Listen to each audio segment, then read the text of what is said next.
Hola, hoy vamos a estar hablando sobre los fundamentos de TankStack En el video anterior hablamos un poco sobre sus fundamentos y sus beneficios. Hoy vamos a estar hablando sobre los fundamentos y de cómo funciona el Query Client y el manejo de queries con UseQuery para hacer peticiones.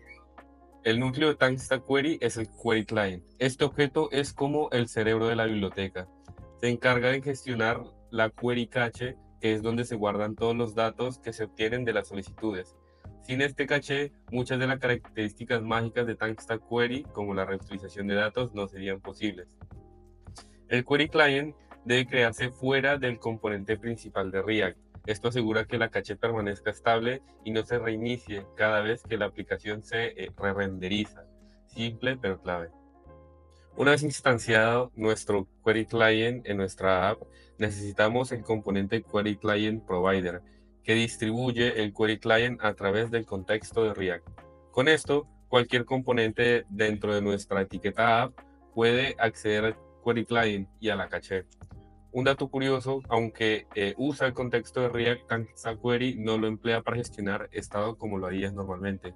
El Query Client es un objeto estático, no cambia, así que no provoca re-renderizados innecesarios.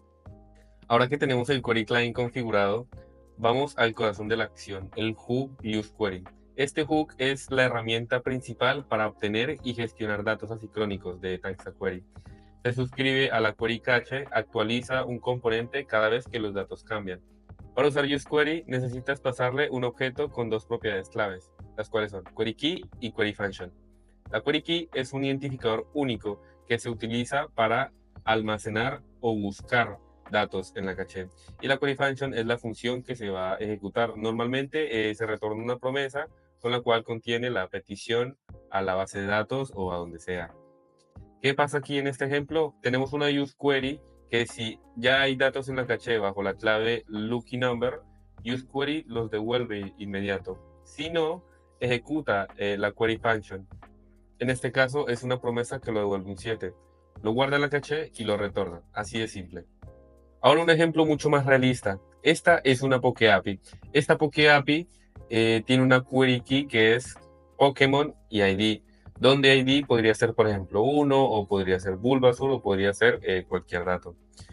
La query function es una solicitud a la Poke API y devuelve los datos en JSON.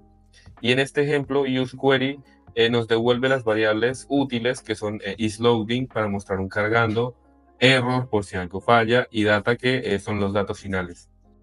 Todos estos datos los podemos utilizar para dar una mejor experiencia al usuario, para que en caso de que se está haciendo la petición, renderizar algo y si tiene un error, renderizar otra cosa. En la descripción les voy a estar dejando un ejemplo completo de lo que estuvimos viendo, de cómo configurar el Query Client y de cómo utilizar el UseQuery con la Poke API.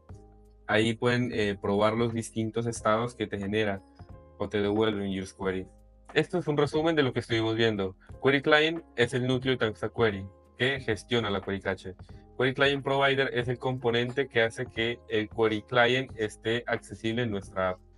UseQuery, el hook que te permite obtener datos de manera sincrónica y poder controlar todos sus estados. Con estos fundamentos ya tienes lo necesario para empezar a usar TankStack Query en tus proyectos de React. En el próximo video vamos a profundizar en cómo evitar solicitudes duplicadas y cómo TankStack Query optimiza la comunicación con el servidor. Si te ha gustado este video, dale like y suscríbete y deja un comentario para seguir creciendo. Gracias.